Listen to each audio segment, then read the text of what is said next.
Eu digo uma coisa tranquilamente, com toda certeza, eu li muito na vida. Eu comecei lá nos meus 13, 14 anos, talvez antes. Tu vê, eu lá com 10 anos eu já lia bastante Érico Veríssimo, livros infantis, né?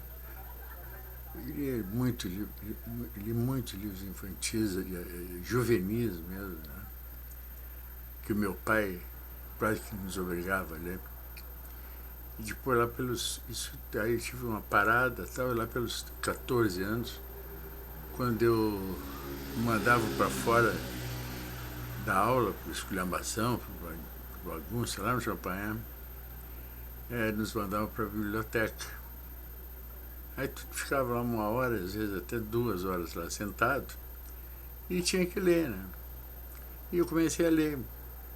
Eu li todo o Tempo e Vento, eu li outros, A Noite, Saga, do Érico Veríssimo, e aí eu comecei a ler Jorge Amado, e eu lia, poxa, eu lia tudo que me caía na mão, cara. Até livro de autoajuda, que tinha um cara, Dale Carnegie, uma coisa assim, que não existia autoajuda, mas esse livro eu li. E aí chegou um ponto quando um pouco antes de eu entrar na filosofia, eu estava em casa há muito tempo, eu tive um acidente, fiquei em casa, deitado, não podia sentar, era deitado mesmo. Então eu comecei a ler de novo, ler. E depois eu entrei na filosofia, lia desesperadamente tudo que me caía na mão.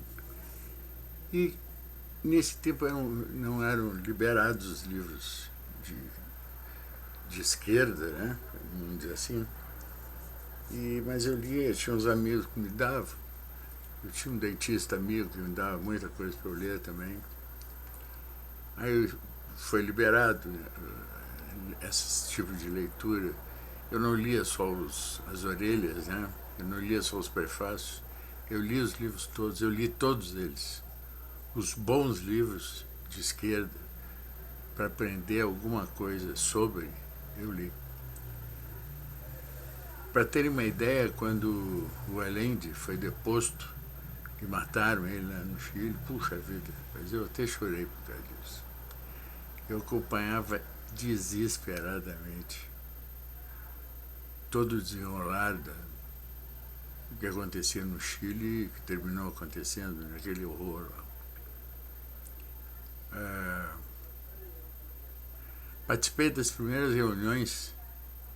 Eu era afiliado do núcleo dos jornalistas do PT, em 80, 81 por aí. Participei de algumas reuniões até, levado pelo Chico Daniel, um jornalista que já morreu, até, já faleceu. Mas depois eu fui do PDT, mas por conveniência, porque eu fui trabalhar para o PDT, a convite de um amigão meu chamado Aldo Pinto, que já faleceu. Um deputado estadual, depois federal, maravilhoso, um cara muito legal.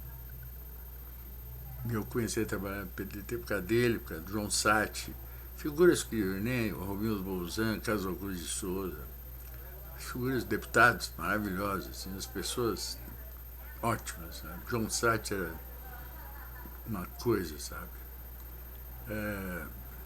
E depois quando eu fui trabalhar na Zero Hora, eu tinha contatos todo domingo com o Dr. Brizola. Eu ligava para ele todo domingo. E quando ele não atendia a Dona Neuza. E eu baixei papo com a Dona Neuza também. E fui tendo um carinho muito grande pelo PDT, né? Porque eu estava nele, eu larguei essa história do PT, aquele negócio, vamos fazer uma luta de classes, vamos tomar conta do poder. Esse papo aí não me levava. Eu gostava mais daquele socialismo do PDT, sabe? Que o Brizola chamava de socialismo moreno. Mas o PDT, infelizmente, morreu com o Brizola. ficou na mão de figuras que nem esse Lupe. Os caras obedeciam, os caras do PDT obedeciam esse Lupe como se ele fosse a reencarnação do Brizola, e o cara era um cafajeste de marca maior. Esse era o presidente do PDT. Eu não podia ficar nesse partido, não podia participar dessa coisa. Eu não tive mais nada a ver com isso. Aí, mas eu estava muito... Quando começou aquela história de Lula e Bolsonaro, e pau no Bolsonaro, blá, blá, blá, o Bolsonaro falava muitas coisas que me agradavam, mas não dizia isso. Mas eu sempre achei ele, algumas coisas que ele fazia, que ele falava, é umas bobagens, assim, aquele negócio de Coronel Ustra, que é uma provocação para aqueles babacas da esquerda, sabe? Ele sabe que esse Ustra era um merda também, era um bandido. Duvido que ele não saiba disso. Claro que sabe. Mas ele tem que provocar também, né? Não é só a esquerda que provoca, a direita tem que provocar também. E aí foi indo, tal coisa, eu comecei a trabalhar com o Bibo. O Bibo é um amigo de 40 anos, Bibo Nunes, deputado federal. É um amigo de 40 anos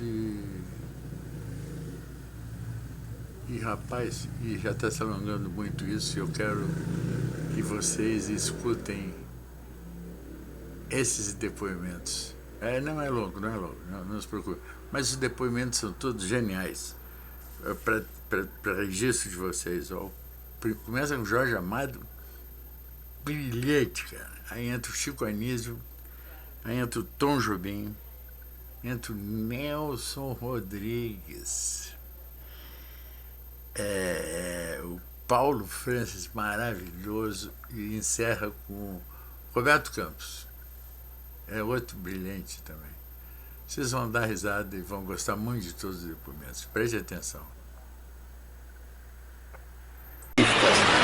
Para mim, Stalin era meu pai e minha mãe. Para Zélia é a mesma coisa. Nós levamos numa trajetória de anos cruéis para compreender que o pai dela era o mecânico Ernesto Gattai e que meu pai era o coronel do Cacau, João Amado. Quer dizer, o partido me utilizou. E a partir desse momento, em realidade, o que o partido fez foi, sem querer, provavelmente, a tentativa de acabar com o escritor Jorge Amado para ter um militante Jorge Amado. Nos fins do ano de 55, eu soube que a polícia socialista torturava os presos políticos tão miseravelmente quanto a polícia de Hitler. O mundo caiu sobre minha cabeça. Já sem escrever há longo tempo, já descrente por inteiro das ideologias, do fundamental das ideologias, Stalin era vivo ainda, eu deixei o Partido Comunista. Fui atacado por muitos dos comunistas de uma forma muito violenta. O principal dirigente comunista da época, depois de Prestes, que era Rua da Câmara, disse que daí a 6 meses eu não existiria como escritor e como intelectual. Felizmente ele se enganou. A ideologia, você quer saber o que é? É uma merda.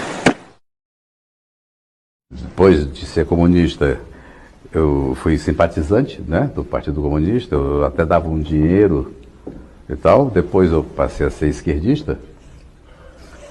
E hoje sou realista. Porque a esquerda é muito festiva, a esquerda tem uma grande teoria. Todos nós éramos comunistas, esquerdistas, então todo mundo tinha que ter muitos filhos para povoar o Brasil, né? Não é bem isso que nós multiplicamos, foi a nossa pobreza, né? A nossa miséria foi multiplicada, então nós temos agora miséria para tudo quanto é canto, né? E essas teorias na prática não deram certo. Me admira que um socialista totalitário tenha um descaro monumental de falar em liberdade. Mas o cara fala em liberdade, o cara engoliu o pacto germânico soviético, o pacto engoliu a escravidão, a castração espiritual de povos inteiros e vem falar em liberdade para cima de mim. O único país do mundo que se leva comunismo a sério é o Brasil. E é tudo bafo de boca. O primeiro tiro sai todo mundo correndo. Você é frequentemente criticado porque teria se tornado de revolucionário em conservador. Você aceita essas críticas? Eu acho que passei de criança a adulto. Eu tinha, assim, uma espécie de socialismo romântico, que é uma espécie de gonorreia juvenil que dá em todo mundo. Por exemplo, a gente se curar a tempo pelo confronto com a realidade. Eu me curei a tempo. Eu falei que era bom. Para começar a semana tá ótimo, né? Também achei. Tchau. Passe para os amigos. Digo para eles verem o vídeo aí.